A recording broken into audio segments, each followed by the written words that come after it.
Standing majestically at the heart of Indonesia's capital is the Gelora Bung Karno Stadium.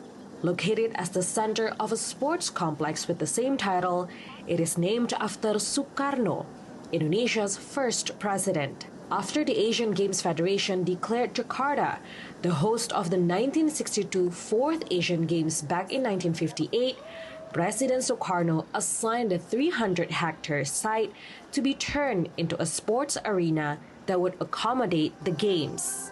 During the same period, relations between Jakarta and Moscow reached their peak, so it came as no surprise when President Sukarno turned to Russia for collaboration and inspiration in building the arena. Russia showed its support by funding the stadium with $12.5 million and began the MOS project.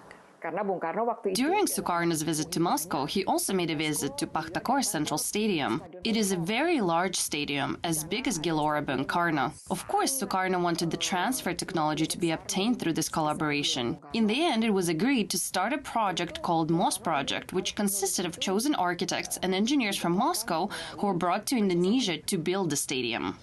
The official grand opening of the stadium came exactly a month before the Games. President Sukarno described it as a symbol of Indonesian-Russian cooperation. It was then the largest stadium in Southeast Asia, with 110,000 seats, before it was later reduced for safety reasons. After 62 years, Gelora Bung Karno Stadium remains the pride of the nation.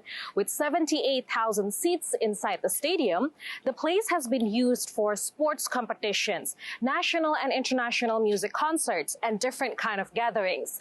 This includes the 2018 Asian Games and the recent 2024 presidential grand campaigns. Another legacy left is the Friendship Hospital located in the Rawamangun district. The hospital covers all health departments, but in 1994, it was designated as the National Referral Hospital for Lung Diseases.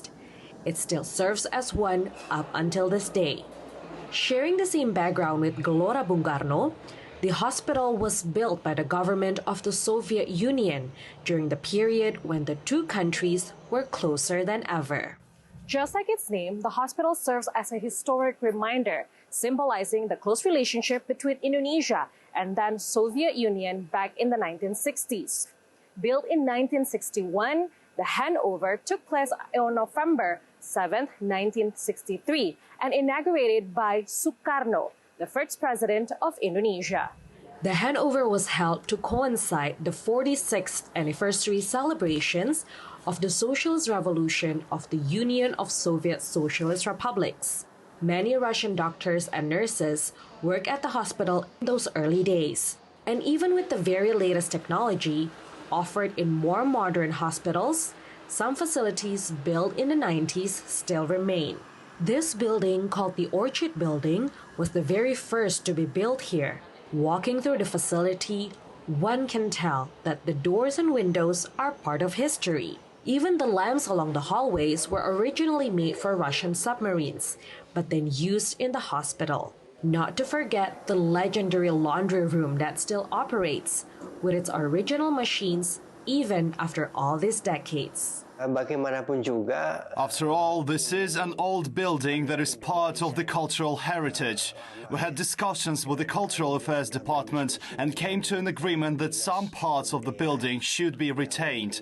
This is to show our appreciation for what has been built in the past. For example, with the Orchid Building. Although we have changed some of the interiors, we have maintained the shape of the building.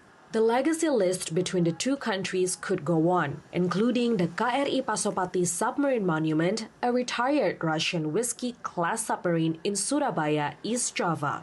Back in June 2023, the Russian ambassador to Indonesia, Ludmila Vorobieva, attended the ceremony where a commemorative plaque was unveiled.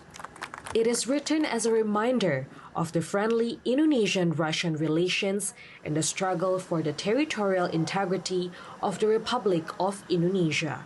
Just like it proclaims, may it be a part of a history that Indonesians will never forget.